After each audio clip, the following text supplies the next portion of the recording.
ser a história.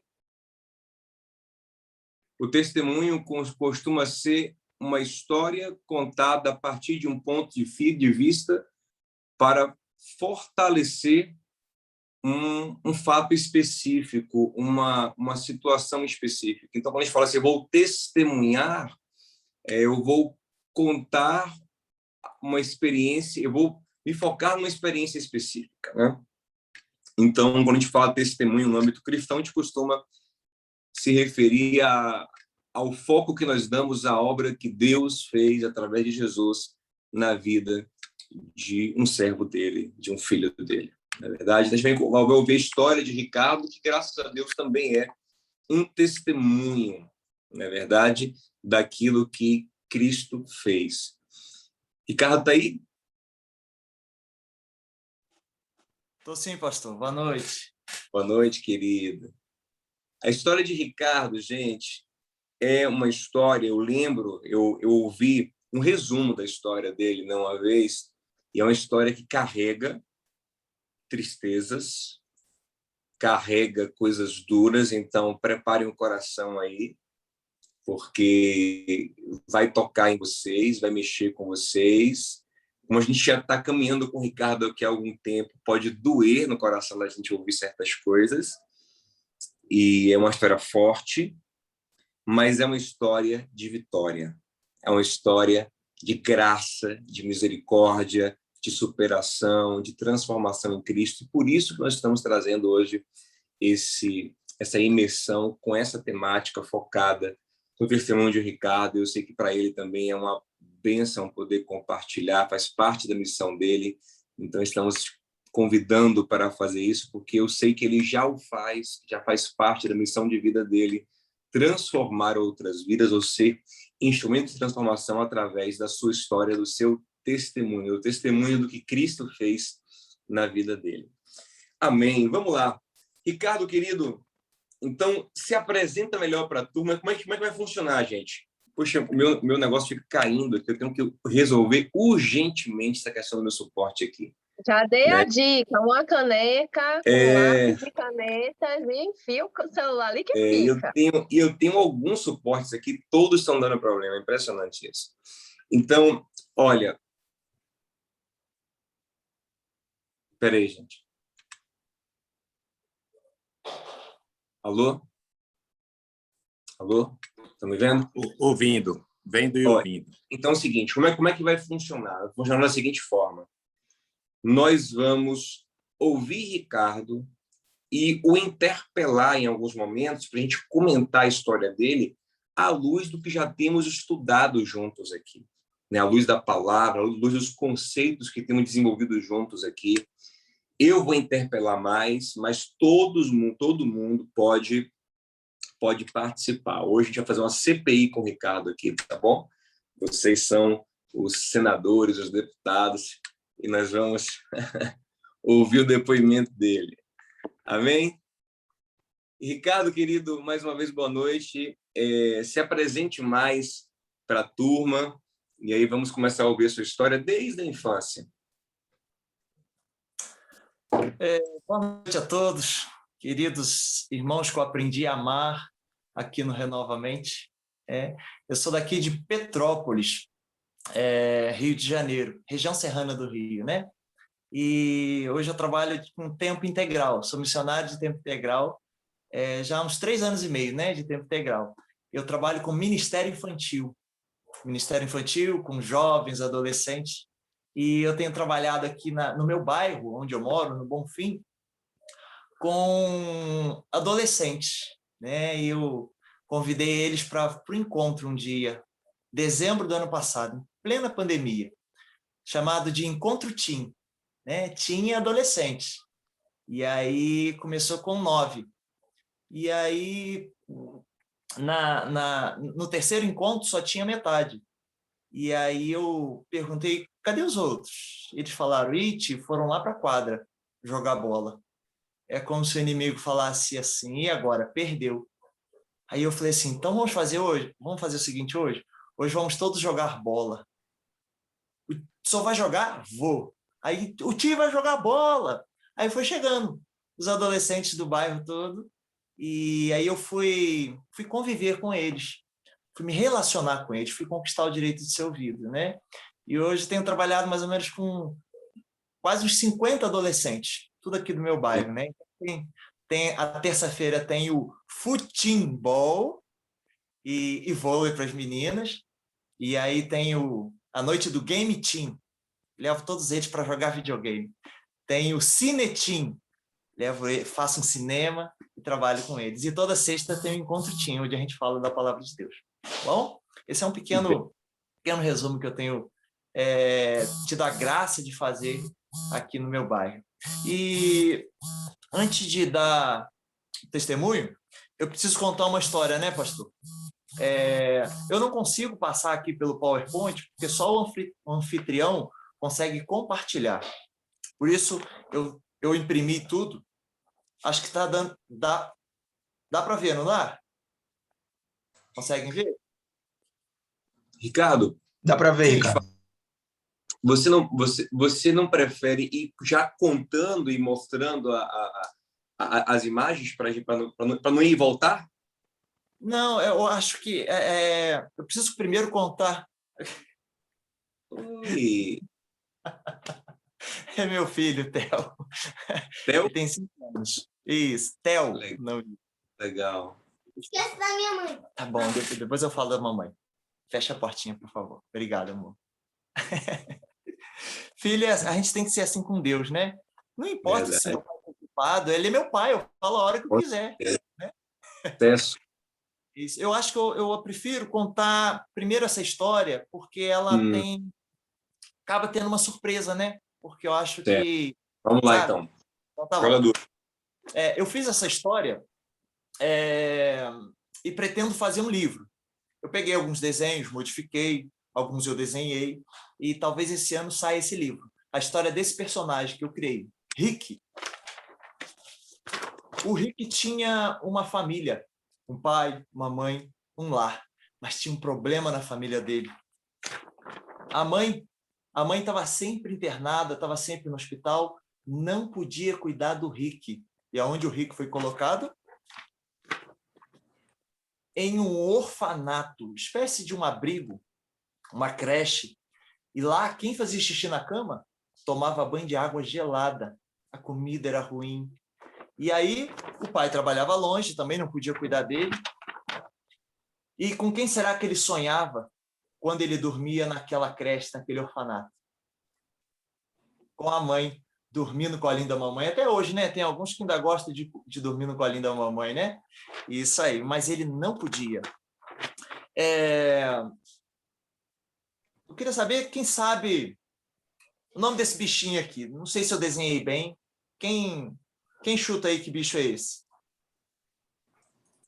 Carrapato? Não. Eu vou dar uma dica. Ele vive com os pés na cabeça. Aranha? Isabela acertou. Piolho. Isso. Piolho é o bicho que vive com os pés na cabeça. Olha, não reparem não, meu jeito de falar é porque eu trabalho com criança. Então, se sinta criança, tá? E quem não se tornar como criança não pode entrar no reino de Deus, né?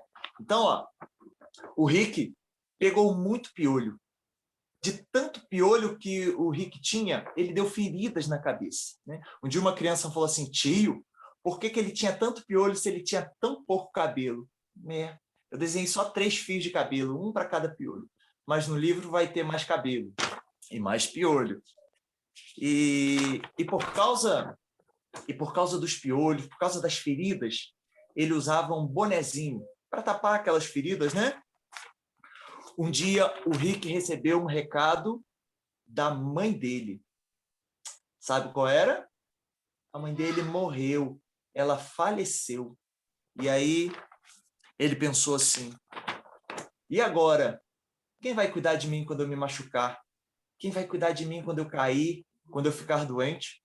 E só sobrou o quê? Só sobrou choro, lágrimas, falta de esperança. Ele pensou que ia ficar para sempre naquele orfanato, naquela creche. Mas um dia muito especial, ele recebeu a visita de uma tia. O que será que essa tia foi fazer? Exatamente. foi adotar ele, dar um novo lar, uma nova família. Ela deu carinho, deu amor, deu educação. Mas ela só não podia dar o caminho para o céu, porque ela também não conhecia. Mas o Rick conheceu um coleguinha no colégio, e esse coleguinha falou do amor de Deus para ele. E começou falando da onde? Começou falando da cruz. Que lá na cruz Deus tinha entregado o que ele tinha de mais precioso no céu, o seu único filho, para morrer pelos seus pecados.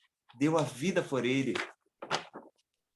Mas ele não ficou morto, ele venceu a morte, né? Nessa parte, eu costumo contar uma ilustração do mais forte, né? Um dia o ferro falou assim: eu sou o ser mais inteligente que existe. Sabe quem ouviu? O fogo. O fogo foi e derreteu o ferro. Então o fogo disse: eu sou mais forte. Quem ouviu? A água. A água foi e apagou o fogo. Então a água disse: eu sou mais forte. Sabe quem ouviu? A nuvem. A nuvem foi e evaporou a água. E a nuvem disse: eu sou mais forte. Sabe quem ouviu? O vento. E o vento dissipou as nuvens. E o vento disse: eu sou mais forte. Sabe quem ouviu? As montanhas. As montanhas foram e prenderam os ventos. E as montanhas disseram: nós somos mais fortes. Sabe quem ouviu? O homem. O homem com máquinas, dinamite, perfurou as montanhas e pedindo que elas prendessem os ventos. E o homem disse: eu sou o ser mais inteligente e mais forte que existe. Sabe quem ouviu? A morte. Isso. Eu gostaria que vocês me ajudassem a relembrar quem é que derrotou o ferro. Podem dizer aí. Fogo. Fogo. O fogo? Água. O fogo. O fogo. Água. A água. Quem derrotou a Ixi. água? A nuvem. A nuvem. Quem derrotou a nuvem? Vento. O vento. Quem derrotou o vento? As montanhas. Isso. Quem derrotou as montanhas? O homem. O homem. Quem derrotou o homem? A morte. A morte. E quem é que derrotou a morte? Jesus. Jesus. Jesus. Jesus. Ninguém. Ele é o mais forte, porque foi o único que derrotou a morte. A morte. Isso. E ele disse assim, ó: disse Jesus: eu sou o caminho, a verdade, A verdade e a ninguém vida. tem ao Pai a não ser por mim. João 14. E o Rick encontrou o caminho para o céu, encontrou o caminho para a vida. E o que ele fez? Ele confessou seus pecados e entregou sua vida a Cristo, arrependido e amando aquele que deu a sua vida por ele. E ele foi correndo avisar quem? Que ele tinha encontrado o caminho para o céu? A tia. Isso, a tia que o adotou. Vocês querem conhecer o Rick? Eu vou mostrar o Rick a vocês. Eu sou o Rick. E essa é a minha história. Esse era o chapeuzinho que eu usava quando eu tinha muita ferida na cabeça por causa dos piolhos. Esse lourinho aqui, ó, sou eu. Esse do lado era meu irmão que ficava nesse orfanato, nessa creche. Essa aqui era minha família. Minha mãe que faleceu, eu no colo dela, o meu pai, meu irmão no colo dele e minha irmã no meio por parte de pai. E hoje o Rick cresceu e fala desse Jesus que transforma vidas, desse Jesus que ainda quando uma criança quebranta seu coração e quer conhecê-lo, ele se revela usando outra criança. E hoje eu tenho a minha família, minha esposa Débora e o meu filho Theo, de 5 anos. Nós somos casados há 15 anos. Meu pai ainda é vivo. Meu pai se chama Jorge. Mamãe se chamava Jude. Mamãe ela tinha epilepsia. Mamãe ela tinha depressão profunda. Ela ficava no hospital psiquiátrico. Mamãe tentou suicídio 14 vezes. Naquela época se dava muita amostra grátis de Gadernal, então ela pegava aquilo tudo, ia para o mato e tomava. Na verdade, mamãe não queria tirar a própria vida. Ela queria acabar com aquela dor. Depressão é isso, é buraco, é vazio. Mas nós sabemos que Jesus é do tamanho desse vazio. Então, ela nos amava, eu tenho certeza disso. Tanto que ela tinha essa intenção de tirar a vida e ela sempre falava com a minha tia, olha, quando eu morrer, cuida do Ricardo. E o meu irmão foi criado pela minha avó.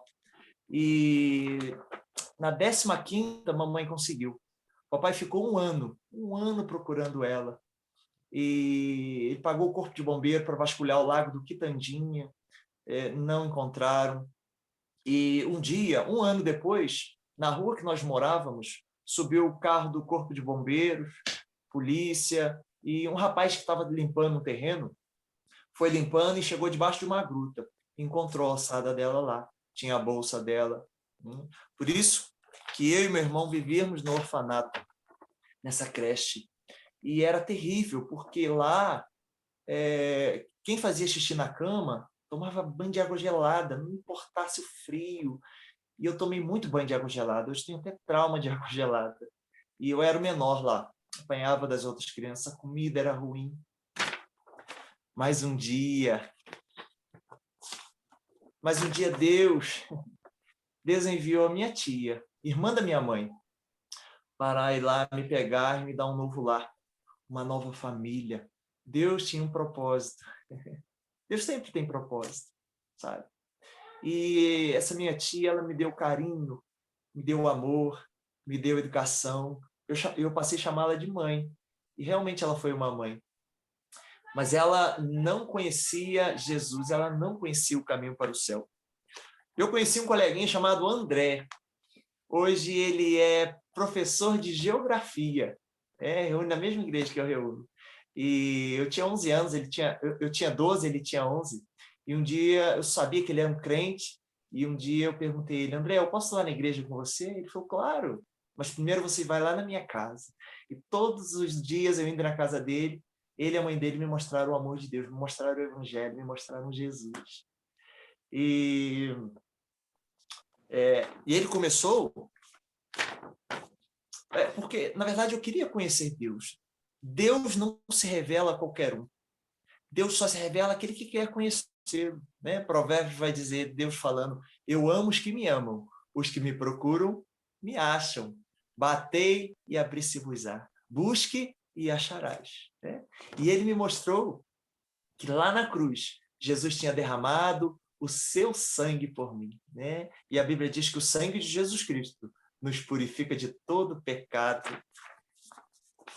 E aí eu encontrei o caminho para o céu, porque ele disse Jesus, eu sou o caminho, a verdade e a vida.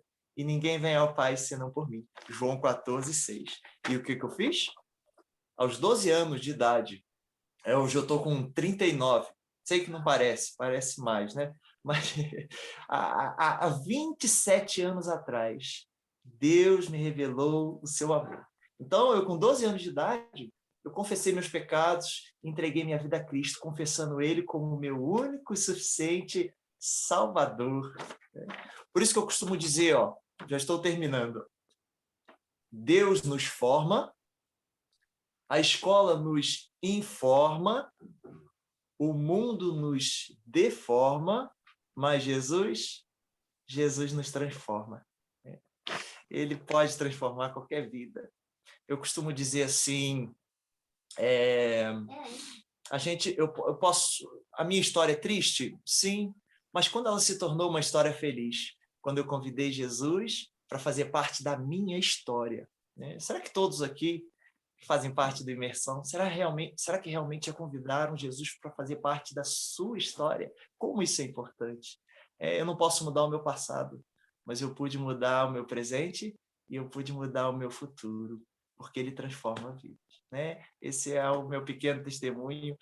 Espero que possa ter contribuído para você, para sua edificação. E interessante, quando eu falo isso para as crianças, elas olham e falam assim, poxa, não é só mais uma história, o personagem está ali, ele é o Rick, né? Rick é uma abreviação de Ricardo, né?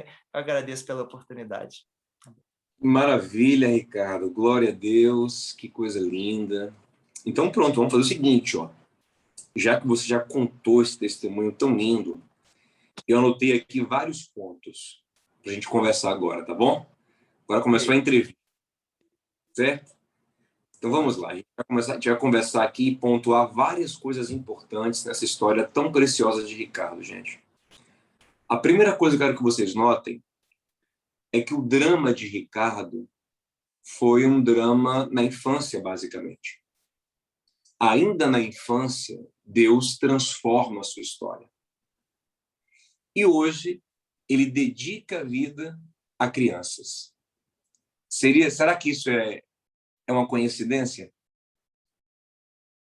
Será que ele se dedica a um ministério com crianças à toa?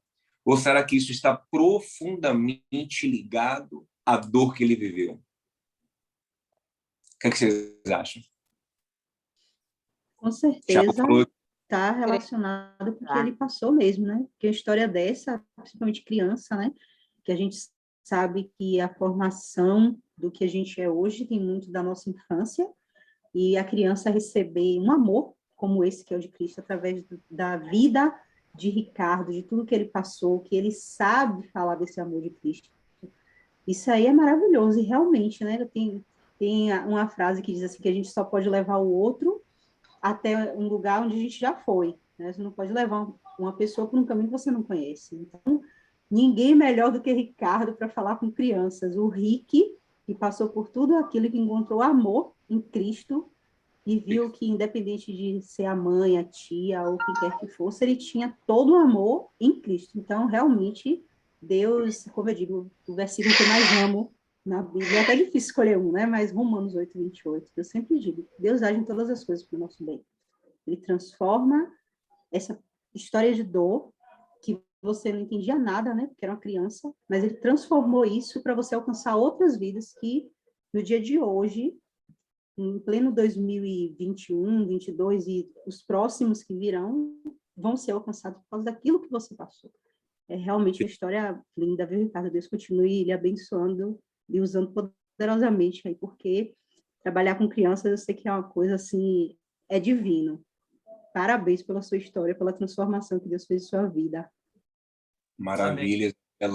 E perfeito essa análise de Isabela, Thiago colocou também aqui no chat.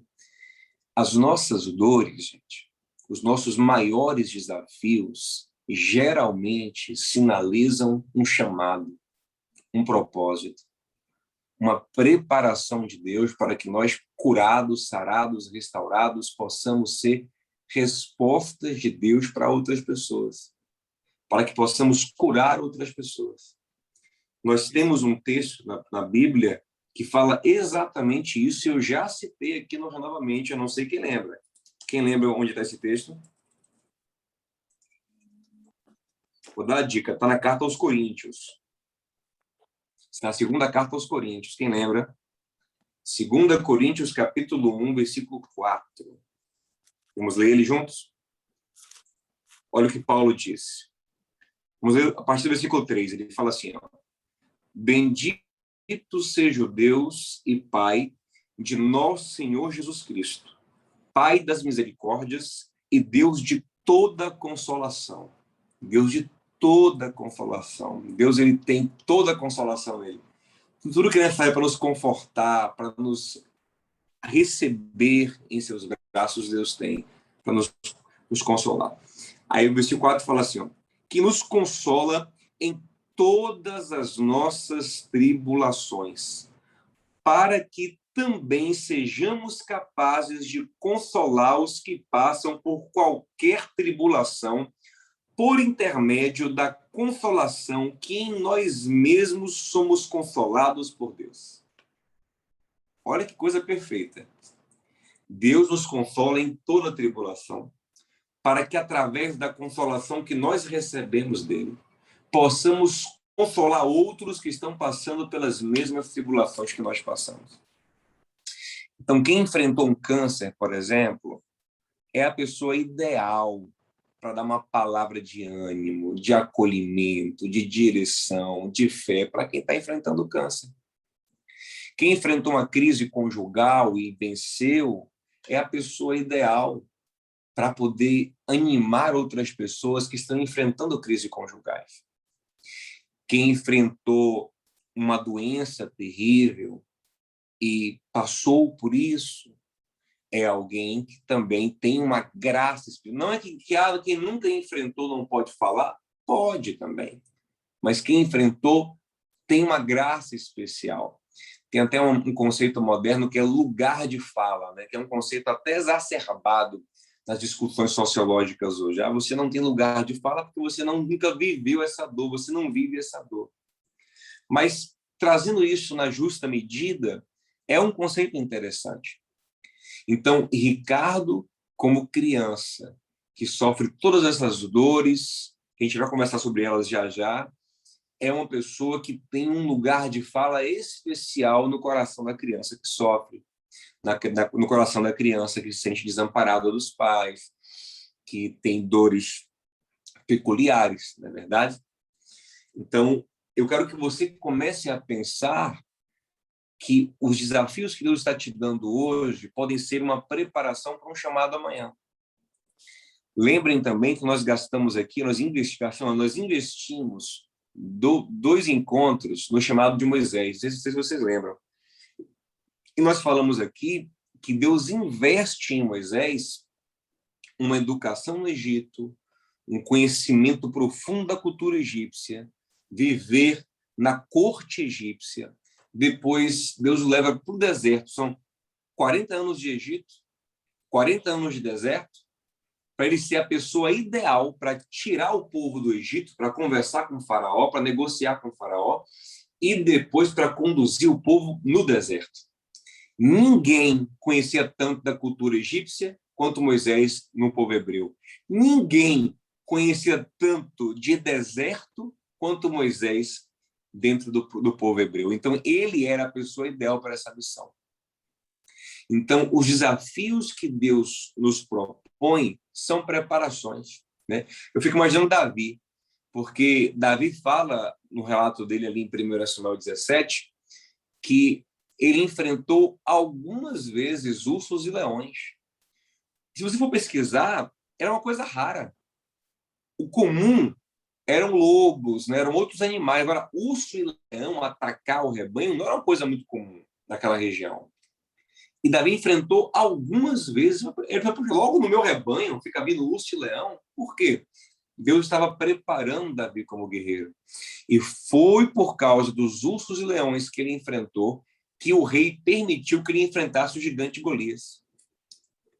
Então, as lutas que nós estamos enfrentando hoje são quase sempre treinamentos, preparações, maturações para que Deus faça em nossa vida o que Ele quer fazer, né? Então, olhe como graças a Deus, né, doeu muito essa história de Ricardo, mas isso foi usado por Deus para prepará-lo hoje para esse ministério maravilhoso, gente. Levar Cristo para crianças é salvar vidas desde a infância, né? Quem conhece Jesus na infância tem a transformação na infância, como é o caso de Ricardo. Não tem que quebrar a cara a vida toda para conhecer Jesus. Já conhece o caminho, a verdade e a vida na infância. Então, Ricardo, ao mesmo tempo que ele tem uma infância sofrida, ele tem uma bênção grande ainda na infância, né? Ele conhece o Cristo que transforma ainda na infância. Então, isso faz dele a pessoa ideal para comunicar às crianças o caminho. Então, isso é muito legal. Mas, Ricardo... Oi. Você começou falando, será que foi coincidência, né? Eu não chamo de coincidência, chamo de Deuscidência, né? Jesuscidência. É isso aí. Porque, às vezes, a gente fala assim, poxa, eu não quero que meus filhos passem as dificuldades que eu passei. Mas aí a gente se esquece que o que nós somos hoje foi pelas dificuldades que nós passamos, né? Claro que a gente quer livrar muita coisa dos nossos filhos, né? Mas eles têm que passar pelo que precisam passar para que possam ser as pessoas que Deus almeja que eles sejam, né? Então, a gente tem que dar graça a Deus pelo que nós passamos, porque isso moldou o nosso caráter hoje, né? Uhum. Perfeito. Ricardo, querido, com que idade você foi para o orfanato? Eu acho que eu tinha 3 anos de idade. Você, você tem memórias antes do orfanato? Tenho muitas memórias, principalmente aquelas que mais marcaram quando criança, porque minha mãe ela tinha epilepsia. Então, eu vi ela cair tendo os ataques, né? Entendi. E meu irmão era 2 anos mais velho que eu, e eu vi ele direitinho. Ele saía correndo, ele devia ter uns 5 anos, né? Ele saía correndo, ia lá na pia, enquanto eu ficava ali vendo ela se retorcer, né? Ele pegava vinagre e colocava na testa dela, né? Então, ele foi ensinado a isso, né? E eu ficava ali chorando, sempre chorando. Eu lembro tantas vezes ela caindo na minha frente. Isso são as partes que mais me marcaram. Parece que mexia mais comigo.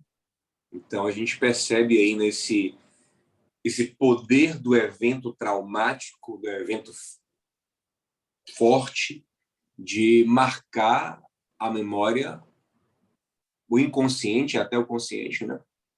De crianças mesmo, na mais tenra idade, né? Antes dos 3 anos. Seu irmão também foi para o orfanato, Ricardo? Foi. Ele foi para o orfanato, né? Às vezes a gente até lembra de vez em quando, né? Que ele escondeu minha chupeta e eu chorava muito. E ele lembra disso, mas eu não lembro, né? Então, a gente passou muito tempo ali. Interessante que o orfanato era de uma tia nossa. De uma tia nossa. E naquela época não tinha muita fiscalização, né? Então era muitas vezes de qualquer maneira, né? E até hoje hoje essa minha tia é convertida, né? Mas até hoje meu irmão não gosta dela, né? Eu já falei, ela mudou, não, mas porque ele parece que por ele ser mais velho, ele sofreu mais, sabe? E ele falou assim, ó, eu não quero nem chegar perto dessa minha tia, sabe? Ele tinha mais consciência, né? Ele tinha mais consciência. Ricardo, e como foi? Você depois ficou sabendo como foi a decisão de encaminhar vocês para o orfanato? Porque seu pai estava vivo ainda. Seu pai estava saudável, no caso, né? Tinha tios, tias. Como é que foi essa decisão? Você sabe dizer? Meu pai, ele trabalhava muito longe. A gente morava aqui em Petrópolis, mas ele tinha que descer ao Rio.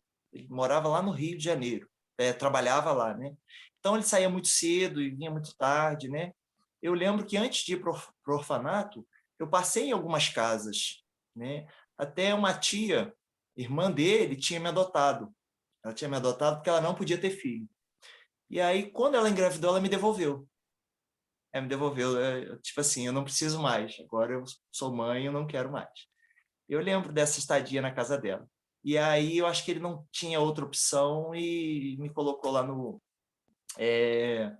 orfanato, né? E ele tinha muita luta com a minha mãe, né? Já chegando, né, na minha mãe, porque naquela época tu vê como é que a psicologia hoje é uma bênção, como ela foi evoluída, porque naquela época, eu até conversando com uma psicóloga, ela falando que antigamente não era tipo um hospício, né? Era um local de colocar loucos, né? Não tinha a medicação não era tão correta, né? Essa psicóloga me falou, ela falou assim, ó, a minha mãe passou no mesmo período que a tua. E ela falou assim, a minha mãe também tentou atear fogo no próprio corpo. E ela ateou fogo no próprio corpo. Então, parece que a medicação não eram bem corretas. E até hoje tem medicações que você lê na bula. Se você sentir o desejo de suicidar-se, aborte, pare de tomar o remédio, né? Então, parece que a medicação, que era bem atrasada, que causou a depressão nela, tanto nela quanto na mãe dessa psicóloga, sabe? Então, eu acho que por isso que talvez ela tenha... É o relato que eu tenho hoje, né? O entendimento que eu tenho hoje, né? Mas você vê hoje como está avançada, né? Então, qualquer depressão era tipo assim, vamos botar no hospício, é louco, né? E nesse sentido. Mas hoje não, hoje tem tudo já, Entendo. graças a Deus, né? Evoluído e sabe o que é o que. Bom, deixa eu fazer uma pergunta aqui importante. Hoje você está maduro, está curado, sei que se havia alguma mágoa você já perdoou, mas como você avalia hoje, maduro, essa decisão ou esse encaminhamento seu e do seu irmão para o orfanato? Eu vejo assim que meu pai falhou, sabe? Você tem até uma live que você fala que tem pai que a gente não consegue chamar de papai, é só pai, né? Então nós não criamos esse relacionamento, né? E meu pai até hoje, coitado, ele é vício de jogo, né? Então desde aquela época, desde os 14 anos ele joga. Meu pai hoje não tem uma casa, não tem um carro, ele é endividado, ele pega empréstimo por causa do jogo, né? E eu falo do amor de Deus para ele, ele fala assim, ó, o dia que eu largar o eu vou para a igreja. Eu falei assim, pai, o senhor está errado 2 vezes. Só tem que vir para Jesus como o senhor está, é ele que vai mudar o senhor. E o senhor não tem que ir para a igreja, o senhor tem que ir para Cristo, é ele que transforma a vida do senhor, né? Mas olhando para a minha vida hoje eu não faria isso com meu filho, né? De maneira nenhuma. Eu daria um jeito de estar sempre com meu filho, né? Se eu tivesse que trabalhar e deixar, eu contrataria, se pudesse, uma babá, mas na minha casa, e voltasse para ter junto de mim, sabe? Mas meu pai, ele não teve essa visão, esse relacionamento, sabe? Não que eu guarde mágoa dele, sabe? Eu amo meu pai, sabe? Sim. Passando bem com ele. Mas a gente não tem aquela liga, né? Como eu tenho com meu filho, né? Eu chamo ele pai, abraço, mas não tem aquela, não tem. Mas eu pretendo ter, porque Perfeito. Acho que a sua análise e a sua reação, na minha opinião, né? Quem sou eu para dar testado de nada, mas estão perfeitas e é isso mesmo. A gente tem que ter uma visão crítica. A gente não pode, não, deu certo, eu estou aqui, estou bem. Não, a gente tem que ter uma visão crítica sobre os processos para que a gente até não repita e a gente ajude outros pais, né, a achar o melhor caminho. Então, assim, você foi exposto a um ambiente muito difícil. O orfanato, a gente vai falar sobre ele daqui a pouco, mas é um lugar difícil, de água gelada, de piolho, né? Um lugar complicadíssimo. E por mais que a vida seja difícil e o trabalho seja complicado, nós temos que enxergar nossas crianças como prioridade máxima, né? Nossos filhos são os tesouros que Deus nos deu e nós temos que fazer de tudo para que eles sejam amados, se sintam amados, se percebam amados, né? Não adianta ganhar qualquer coisa e perder nossos filhos. E aí, nisso, sim, eu concordo com você que houve um erro, né? Enfim, cada um tem uma consciência, tem uma maturidade, tem uma visão de mundo, mas faltou uma sabedoria naquele momento. E aí, graças a Deus, Jesus entrou e te revelou o Pai, né? Então, você tem hoje o melhor Pai do universo, que é Deus.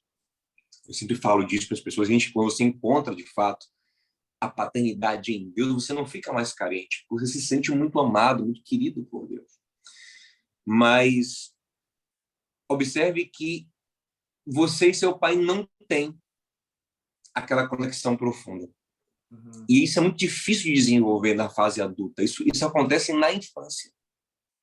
É muito complicado, depois da infância, você gerar essa conexão profunda na paternidade e na maternidade. Então, e seu pai perdeu uma grande bênção, porque é maravilhoso ter um filho apegado a si, ter um filho amigo, né? Você também tem perdas nesse processo, mas ele também tem perdas. Então, isso faz todos nós pensarmos sobre isso. Nós que temos filhos pequenos e que ainda vamos ter filhos, ou que temos netos, que, enfim, a hora de gerar um vínculo profundo é agora. Ah, não, depois, você vai adiando. Quando você acordar, já tem um adolescente em casa, já tem um jovem em casa e você não desenvolveu um vínculo profundo. E você não amou o quanto deveria amar, não foi amigo, não foi presente, não tem intimidade, não tem aquele lugar de fala no coração da criança, no coração do adolescente. E ele questiona, ele fala, quem é você? Quantos pais dizem, você nem me conhece, você nem sabe o que eu sofri, você não sabe o que eu passei, você vem agora me dar lição de moral, vem agora falar para mim, você não sabe nem o que eu vivi. Aí ela vai falar assim, quem sabe é meu avô, quem sabe é meu tio, quem sabe é minha mãe, mas você não estava presente. Então, gente, façamos o sacrifício que tiver que ser feito, mas mantenhamos nossos filhos perto da gente, né? Tem um filme que é muito inspirador nesse sentido, que é Em Busca da Felicidade, com Will Smith. É um homem que está matando um leão por dia para sobreviver, mas ele mantém o filho colado nele, grudado nele. E é baseado em história real. E isso é fundamental. Presença. Eu estou assistindo um seriado agora na Netflix, chama For Life, também baseado em história real. Eu falei a vocês que quando é baseado em história real, meus olhos brilham. Porque é história real. História real a gente aprende muito. Recomendo para vocês, For Life. É um homem que está injustamente condenado à prisão perpétua nos Estados Unidos. Só que ele faz questão de, mesmo preso, ser presente na vida da filha que ele ama e ligando sempre, visitas, cobrando que ela visite ele, participando de tudo. Então, nós podemos dar um jeito. Ainda que presos, a gente pode dar um jeito. A gente pode ter vida. Então, é bom a gente pontuar isso, que esse orfanato na vida de Ricardo, Deus é soberano. E creio que até essa experiência terrível, como o poço de José foi terrível, José na cadeia foi terrível, né? Tendo um pai, tendo irmãos, ele ficou na cadeia foi ser escravo no Egito, né? Foi terrível, mas Deus tinha um propósito. Então, creio também que Deus tinha um propósito com Ricardo no orfanato, né? Até para que ele experimentasse a maravilhosa adoção. A gente vai falar sobre isso daqui a pouco. Porque a adoção é um negócio muito interessante, mas poderia ter sido evitado com uma consciência maior do seu pai no papel que ele tinha, né? E aí também eu quero estender essa análise crítica a tios. Não sei se tinha avós, se tinham condições de fazer alguma coisa, Ricardo, não sei. Mas às vezes essa coisa também, tipo assim, não é o meu filho, mas espera aí, é uma criança, é o filho do meu irmão, né? Eu posso fazer algo mais.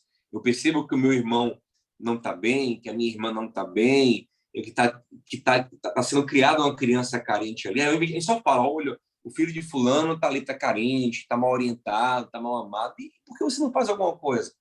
Você não se aproxima, não dá um pouco de carinho, não dá um pouco de amor, um pouco de instrução? Por que você não faz alguma coisa, né, para poder tentar resgatar, abençoar essa criança, né? Então a gente tem que ter essa atenção especial às crianças, porque elas são profundamente marcadas pela presença e pela ausência. Mas, Ricardo, eu queria falar um pouco com você também sobre orfanato. Me conta um pouco da sua perspectiva. Você ficou no orfanato até que idade? Olha, eu não lembro. Acho que uma vez eu perguntei à minha tia. Eu sei que ela me pegou, eu ainda era bem pequeno, mas eu devo ter ficado lá mais ou menos uns 2, 3 anos. Não foi tão extensivo assim, mas teve muitas coisas que me marcaram lá, né? Por exemplo, o banho frio, né? Tinha um senhor que cuidava lá, o seu Trovão, porque a voz dele era igual trovão. Ele falava, as crianças tudo estremeciam, né? E eu lembro desse negócio, né? E eu lembro sempre dessa minha tia que me criou, toda semana indo lá e me levando um biscoito. Mas eu vejo isso também. Meu pai deixou ela me criar porque sabia que eu ia estar sendo bem criado. que eu estaria sendo bem cuidado, porque ele conhecia ela, era uma ótima uma tia que me amava, né? Talvez ele tenha visto por esse âmbito, né? Ele vai estar melhor com ela, talvez, do que comigo, né? E meu irmão, alguém perguntou pela minha irmã, então meu irmão e minha irmã foram criados pela minha avó, mãe dele, mãe do meu pai, né? Então, sabia que a gente estava sendo bem cuidado, não era qualquer um, ele não jogou assim na casa de qualquer um, né? Ele colocou sim, entendo. Isso melhora muitas coisas. Mas, ainda que fosse um mesmo orfanato, essa sensação de estar sendo deixado num lugar que não é casa, que não é família, é muito marcante, né? Se foram 2, 3 anos, já pode trazer uma marca muito profunda. Como você enxerga esse lugar, as crianças que estão ali, o tratamento? Como é que você avalia esse lugar?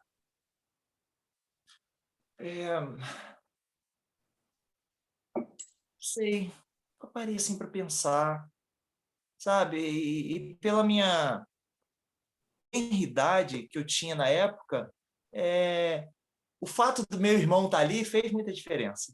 Uhum. Sabe? O meu irmão estava ali, então ele era tipo assim, ele era mais velho, ele me protegia, era meu porto seguro, né? Eu fico imaginando a criança que não tem ninguém lá, não tem um irmão, né? Por isso que quando o juiz bota alguém para adotar uma criança, ele fala assim, ó, ele tem um irmão, leva os 2, ou leva os 3. O juiz sempre, nunca quer separar, né? Então eu acho que o que me ajudou ali é que meu irmão estava junto. E para o meu irmão eu estava ali junto também, sabe? Então eu tinha um laço Tinha um laço de família. Isso, exatamente. O que não ficou tão ruim, né? Mas eu acho que se eu tivesse ali sozinho, até nisso Deus preparou. Uhum. Uhum. Eu quis pontuar isso no sentido da gente pensar, porque a gente tem muitas vezes acesso a instituições, não só orfanatos, escolas mesmo, casas de repouso, asilos, né? E a gente tem que pensar essas instituições, o quão acolhedoras de fato elas são, o como elas fazem as pessoas se sentirem pertencentes a um ambiente familiar, né? O quanto que nós, às vezes, delegamos a instituições um amor que nós deveríamos dar. Tem pai que diz, não, a educação é da escola. Escola em tempo integral, a criança entra de manhã, sai quase de noite. Mas será que ali ela tem, de fato, o que é necessário para se sentir amada, acolhida? Será que tudo está ali? Será que eu posso... Não, chegou em casa agora, dormir, assistir televisão? Não, será que eu não preciso ter com meu filho momentos profundos de conexão? Será que eu posso delegar, né? Então, isso é muito complicado. Eu lembro, lógico, a experiência de uma escola está longe de ser tão traumática quanto de um orfanato, mas se a gente vacilar também, traumas acontecem na escola também. E eu lembro que a primeira escola que a minha filha frequentou era uma escola que se você quisesse, pagava um pouquinho a mais e as crianças estendiam um pouco o horário da aula. Ela ficava tipo uma hora e meia a mais de aula, né? E entre a aula regular e essa aula estendida tinha um pequeno lanche, né? Um lanche, assim, não pense num lanche besta, um lanche bobo. Era assim, um pedaço de maçã, 2 biscoitinhos, uma coisa assim muito, porque o lanche grosso mesmo levava de casa, né? Para comer no intervalo e tal. Mas a escola dava um lanchezinho lá, assim, 2 biscoitinhos, um pedaço de maçã, uma coisa assim muito simples mesmo, não era uma refeição, né? E aí o que acontecia? De vez em quando, isso era raro, a gente atrasava assim uns 10 minutinhos para pegar a Maria Esther. E aí o que acontecia? Como ela estava junto com os coleguinhas que estavam esperando recomeçar a aula, as moças da escola chegavam e davam para ela também a maçã, o biscoitinho, né? E ela aceitava e comia. E a gente começou a perceber que, vez por outra, a gente ia buscar ela, ela estava separada dos amiguinhos num canto. E triste com isso. Aconteceu uma, aconteceu duas, aconteceu 3 vezes, até caiu a nossa ficha. Que a escola estava separando ela porque ela não tinha direito de comer aquele lanchezinho, aquela bobagem, a gente não era nem meia maçã, era 1/4 de maçã, sabe? Eram 2 biscoitinhos maisena. Eu falei, meu Deus do céu, como é que eu vou isolar uma criança para ela não comer 1/4 de maçã? Que lugar mesquinho é esse? Aí eu me chateei com a diretora, eu falei, me cobrasse, me dissesse. Quando ela comer maçã, me cobre, eu pago, se for o caso. Como é que você isola a criança das outras para ela não ter acesso a 2 biscoitos maisena? Então, gente, só estou contando isso, e isso aí para a gente foi a gota d'água. Naquele mesmo dia, a gente já decidiu que tinha ela na escola, e a gente, para acabar o ano, tiramos logo da escola no meio do ano, e ela foi para a escola que ela está hoje, que é uma escola, graças a Deus, bem acolhedora, que é o Marista aqui de Patamares. Mas, cuidado, né? Se aproxime, perceba o que está acontecendo dentro da instituição, né? Converse com sua criança, converse com seu filho, veja quais são os métodos que são usados, o que está sendo ensinado, sabe? Ninguém vai dar o amor que nós temos que dar. Ninguém. Pode ser que eles tenham uma professora maravilhosa, aquela professora do Carrossel, esqueci até o nome dela, a professora do Carrossel. Helena, professora Helena. Carrossel, pode ser. Mas a Helena do Carrossel não vai substituir o amor de mãe ou o amor de pai. Sabe?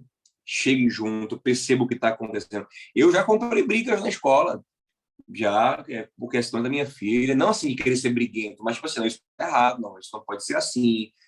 Não, é isso que está bom. Porque a nossa presença ali é fundamental nesse processo. A gente tem que amar, tem que estar junto. E aí eu quero estender isso também para a casa de repouso, para o asilo. Não, coloquei minha mãe num lugar ótimo. Será? Será? Será que ela realmente está sendo cuidada com a honra que ela merece, com o amor, com o carinho que ela merece? Né?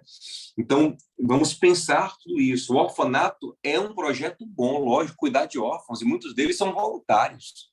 Muitos deles é uma obra social, né? E é um trabalho maravilhoso, um trabalho louvável, mas creio que a gente precisa saber que tem coisas que não somos nós, como família, que temos que dar e não delegar. Nem a igreja também. Não, tem gente que delega a igreja. Não, eu estou levando meu filho para a igreja uma vez na semana, então já está evangelizado. Peraí. Eu que não ensine Bíblia a ele todo dia, que não ore com ele, que não mostre Jesus na prática para ele, que não testemunhe que só uma vez ele vai ser crente, e uma vez na semana na igreja só. Né? Eu que não viva Jesus com ele diariamente na minha casa. Entendeu? Então a gente tem que pensar essas coisas também. Tá vendo também esse relacionamento que nós temos com nossos filhos hoje, né? Porque muitos usam como bengala, assim, olha, eu não abraço meu filho, eu não tenho carinho do meu filho porque eu não recebi do meu pai. É esses que tinham que dar mesmo, né? Então isso é... Eu lembrei do Josias, o rei Josias e o seu pai Manassés, né? Josias viu o seu pai queimar os próprios filhos, os próprios irmãos dele, né? E ele podia falar assim, eu sou mau porque meu pai era mau. Não, mas diz que Josias, aos 8 anos de idade, reinou e fez o que era reto perante o Senhor.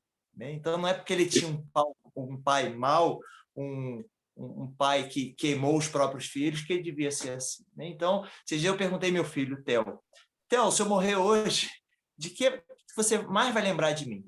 Ele falou assim, do teu carinho. E eu fiquei assim, todo feliz, né? Porque eu podia falar assim, não, eu não dou carinho ao meu filho porque eu não tive do meu pai. Não, porque eu não tive do meu pai, eu quero dar para o meu filho, né? Então, às vezes, a gente usa bengalas, né? Para disfarçar a nossa incompetência, a nossa falha, sabe?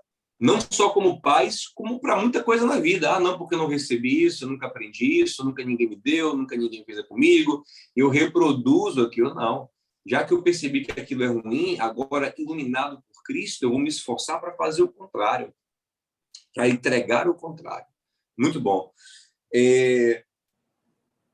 Você falou, Ricardo, que sonhava com sua mãe lá? Tinha sonhos? Não, eu sonhava assim de voltar para casa. Voltar para casa, entendi. Eu sabia que lá não era um lugar, né? Que lá era... O que eu estou fazendo aqui? Né? E naquela época eu não entendia muito bem, né? Mas não consigo explicar, né? Mas eu sonhava voltar para casa, voltar para a família, né? Porque eu ainda tinha aquele laço, porque eu tinha vivido ainda já com a minha família, né? Eu conhecia o que é viver como família, né? Mas seria nesse sentido, né? Um conceito interessante que Ricardo pode falar para a gente também é sobre adoção. O que é adoção? É você trazer para a sua vida aquilo que não foi gerado em você. Aí você traz como se fosse. Né? Então, esse é um conceito maravilhoso. Inclusive, é um conceito usado na Bíblia para falar da nossa relação com Deus. Nós não éramos filhos, mas Deus nos adotou em Cristo Jesus. Ele trouxe a gente para Ele como se fôssemos filhos. A adoção é um processo que acontece não só de adultos com crianças, mas todos nós podemos adotar em amor uns aos outros. Né? Nenhum de vocês é meu irmão de sangue. Mas quando eu entendo que Jesus nos faz irmãos no sangue dele, o meu coração adota. Então, meu coração adota Ricardo como irmão, meu coração adota Lorena como irmã, meu coração adota Isabela como uma irmã. A gente até falei sobre isso, a gente teve um encontro esses dias do Casados para Sempre, e tem um momento muito bonito que os irmãos prepararam lá, Lori e seu esposo em especial, para homenagem, para poder abençoar um casal que vai ter um bebê. E eu fiquei olhando para aquilo, Ricardo e meus irmãos, olhando para aquilo e disse, meu Deus, isso é coisa de família. Quem faz esse tipo de coisa aqui para o outro é família, não é coisa de colega, de gente que se conheceu outro dia. Não, é coisa de família, com esse carinho, com esse detalhe todo aqui. Quem faz é família. Mas nós não somos família de sangue. O que acontece? É a adoção. E depois que você adota, você não pode falar, não é. É igual. O filho adotado, ele tem os mesmos direitos do filho biológico. Talvez, né? Oi? Talvez até mais, né? Porque eu fico pensando assim, a mentalidade do ser humano é pensar assim, o adotado não é tão filho. Pelo contrário, talvez é mais ainda, porque um filho biológico você é obrigado a criar, né? Mas um adotivo você escolheu amar, né? Você não tinha obrigação, mas você escolheu fazer isso, escolheu amar. Talvez seja uma relação ainda mais íntima, mais profunda do que com o biológico. Perfeito, Ricardo, perfeito. Então, assim, a gente pode adotar uns aos outros, a gente pode adotar crianças em amor, adultos, a gente pode adotar, a gente pode ter mães, pais, filhos, filhas, irmãos, e inclusive Jesus fala sobre isso.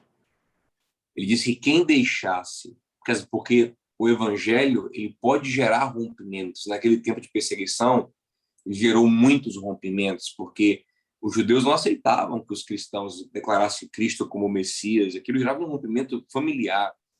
E o Senhor falou, quem deixar pai, mãe, mulher, marido, filho, por amor de mim, receberá 100 vezes mais pais, mães, irmãos, mulher. Vai ter muita família para te adotar. Então, assim, nós podemos ter relações profundas se o nosso coração se abrir para a adoção, né? Para entender essa escolha de Deus por nós e essa nossa escolha de amar, de considerar tal qual. né? De honrar como irmão, de honrar como pai, como mãe, como filhos. E isso é algo, a adoção é um conceito que é muito presente na vida do crente, né? Adotamos uns aos outros em amor, isso é muito poderoso, muito poderoso. Gente, uma coisa importante também. Deixa eu perguntar uma coisa rapidinho, Ricardo. A sua relação com seus irmãos, depois que você, né, foi para casa da sua tia e tudo, hoje, atualmente, como é que é? A sua irmã que não passou pelas mesmas coisas que você e seu irmão passou, por exemplo?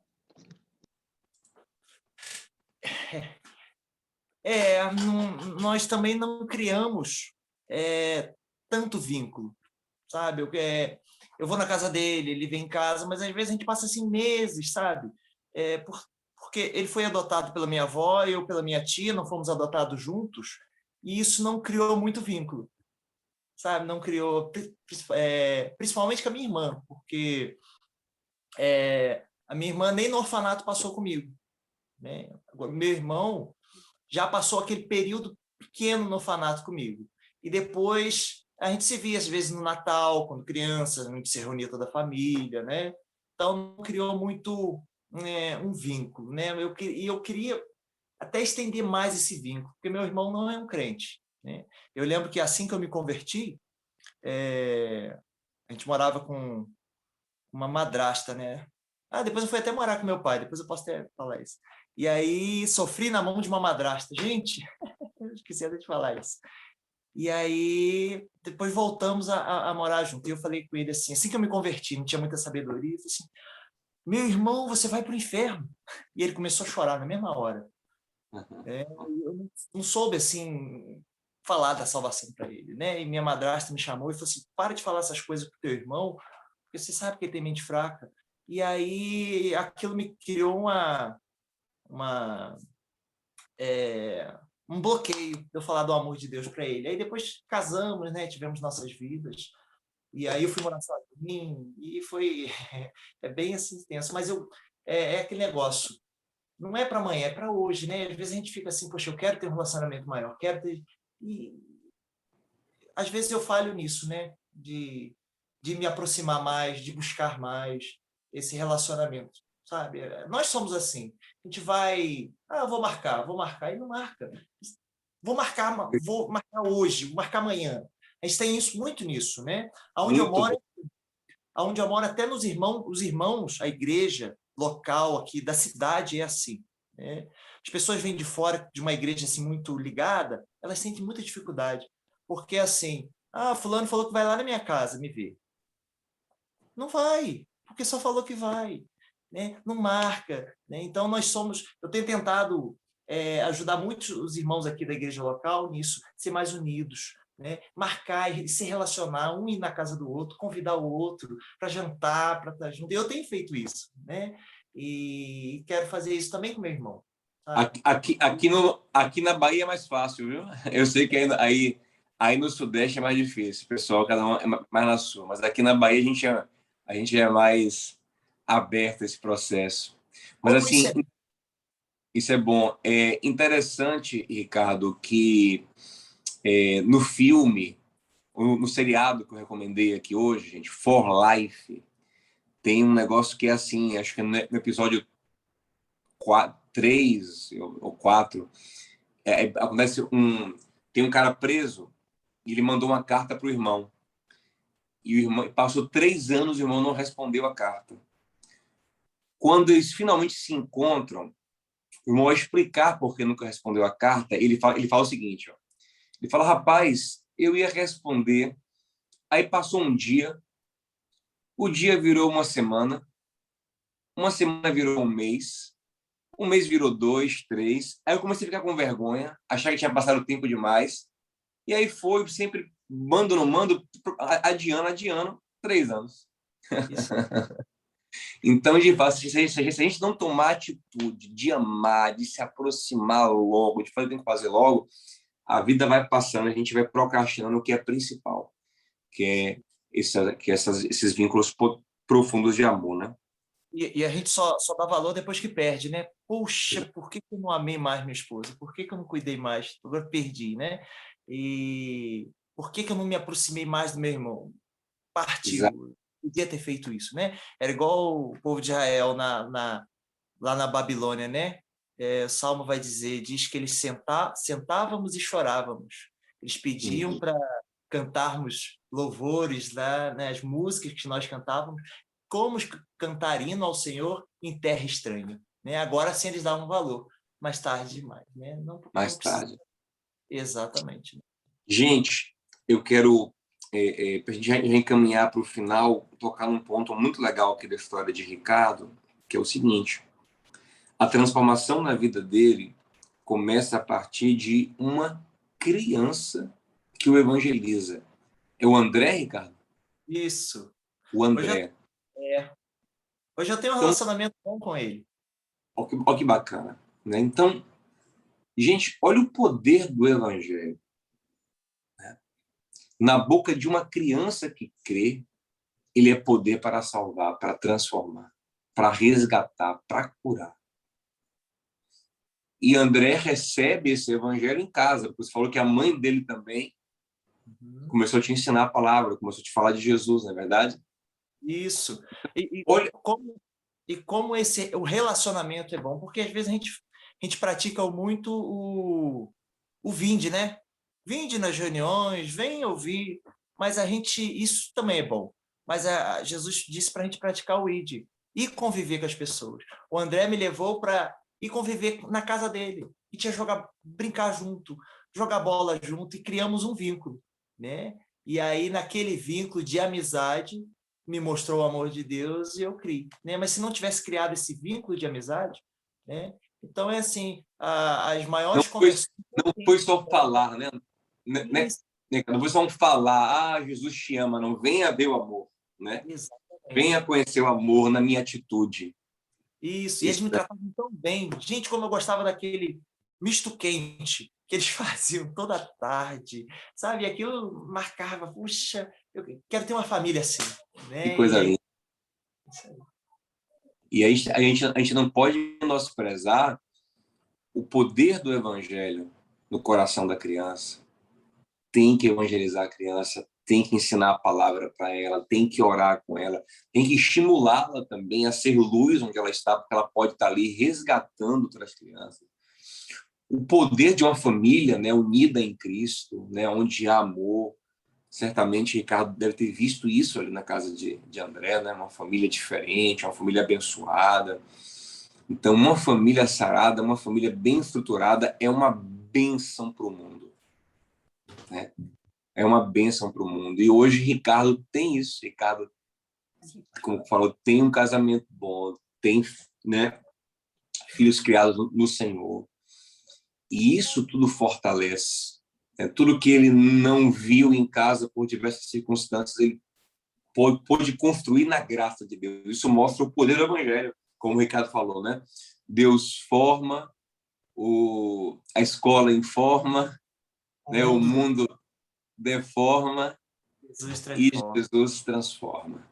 Eu lembro até sobre essa transformação, pastor, que alguém estava pregando numa praça pública sobre o primeiro milagre que Jesus realizou lá em Caná da Galileia, né? Transformou a água em vinho. Só um minutinho. Oi, filho. Olha, a Denise falou o tio que veio aqui colocar uma coisa lá, uma saca em cima da cadeira lá fora. Tá bom, meu amor. Tá, obrigado. Tá. Tchau.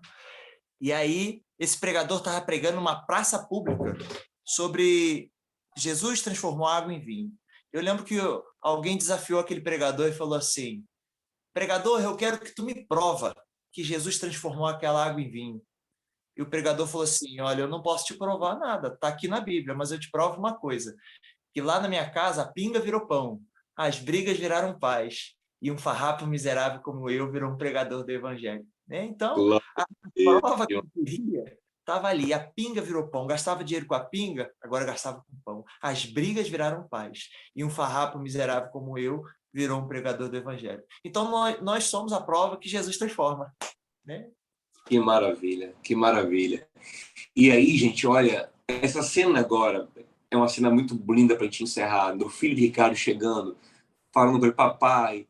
Então, porque, observe, quantas vezes a gente vai pesquisar a vida de um cara que está perdido, de um cara que está fazendo coisas terríveis, quando você vai pesquisar, aí está lá na matéria, fulano foi abandonado pelos pais, cresceu num orfanato, aos 3 anos de idade o pai deixou a família, a mãe sofreu um acidente, foi criado pela avó. Quantas histórias assim a gente não vê, né? E tá aí. Inclusive a história desse caso terrível que nós vivemos no Brasil recentemente, do Lázaro, né?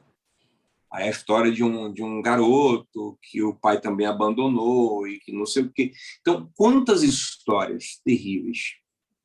E a história de Ricardo poderia ter sido assim, poderia ter sido ser hoje um homem depressivo, um homem que não tem família, um homem que não ama, um homem que não tem vínculo com ninguém, um homem que sem esperança, um homem perdido. Mas Jesus é o caminho, a verdade e a vida. Né? Então a gente tem que entender que não importa quão dura foi a nossa história, o quanto de carências, de ausências aconteceram no nosso processo, abusos, muitas pessoas, eu fui abusado, eu fui abandonado. Tudo isso marca, tudo isso dói, tudo isso é difícil, mas no Senhor a cura. Você não tem que ser refém disso. A sua história não está determinada por isso. E quanto mais difícil é o barro, maior é a glória do oleiro. Eu sempre gosto de falar isso, que Deus não escolheu Abrão, pai exaltado, nem Isaque, riso, para fazer Israel, mas escolheu Jacó, o barro mais difícil entre os patriarcas, o trapaceiro, para daí ele fazer Israel, porque a glória de Deus está na transformação. Então, olhe para Jesus e saiba que a sua vida vai ser um reflexo da dele. O que há em Cristo vai ter em você, no seu caráter, na sua vida, na sua família, no seu casamento, nos seus filhos. Porque você tem tudo o que é necessário nessa relação com Jesus. Amém? Gente, bom demais esse encontro. Eu, pelo menos, gostei muito, fui muito edificado, foi muito legal para mim esse encontro. Espero ter sido para vocês também esse encontro. E estou até pensando aqui, Tiaguinho, em Ricardo autorizando também, deixar esse aberto, né? Já que esse tem um caráter tão testemunhal, né, do Evangelho, deixar aberto para que outras pessoas, mesmo que não fizeram imersão com a gente, possam assistir esse testemunho, possam conhecer essa história, possam ser edificados e resgatados por esse amor de Deus em nossas vidas. Amém, gente? Amém. Vou pedir a Ricardo que ore por nós, para que nós possamos cada dia mais conhecer esse amor, essa graça, essa verdade que transforma e crer que em nossas dores Deus tem um propósito lindo e profundo em nome de Jesus. Por favor, querido. Paizinho, nós chegamos agora na tua presença, Senhor, para te agradecer, Senhor, pelos momentos que passamos como família, Senhor. Posso dizer que eu não tenho nenhum irmão de sangue nessa live, mas tenho vários pelo sangue de Jesus. Obrigado, Senhor. Teu nome, Senhor, obrigado, Senhor, pela essa adoção. Nós não merecíamos, Senhor, mas o Senhor decidiu nos amar. E o teu amor nos constrange, Senhor. Por isso, Senhor, nós temos o privilégio hoje não só apenas de ser servos, Senhor, mas muito mais filhos, filho amado, Senhor, filho amado do Senhor. E o mesmo jeito que o Senhor ama Jesus, o Senhor nos ama. E como é bom sentir amado, Senhor. Como é bom saber que tudo que passamos, o Senhor teve um propósito e o Senhor estava em todos os cuidados. Mesmo quando eu estava no orfanato, eu não estava sozinho. O Senhor estava lá, preparando, mudando. E, Senhor, que todos que estão nessa live, Senhor, se sintam amados pelo Senhor. Amém. Tudo que passaram, o Senhor estava presente, o Senhor estava permitindo, o Senhor estava vibrando, o Senhor estava no controle. Por isso que Isaías diz que viu o Senhor num alto e sublime trono, porque tudo está no teu controle. Senhor, obrigado por tudo, pelo privilégio, Senhor, de poder testemunhar do Senhor, que o Senhor tem feito na minha vida, Senhor. E que esse testemunho, Senhor, venha estar... O Senhor possa usar, Senhor, para trabalhar no coração de muitas vidas, Senhor. e saberem que o Senhor pode transformar a vida delas também. Senhor, para a honra e glória do teu nome, para a glória de Jesus. Senhor, muito obrigado pelos meus irmãos, por tudo, Senhor, que o Senhor nos permitiu realizar essa noite tão especial. Assim oramos agradecidos em nome do Senhor Jesus. Amém. Amém.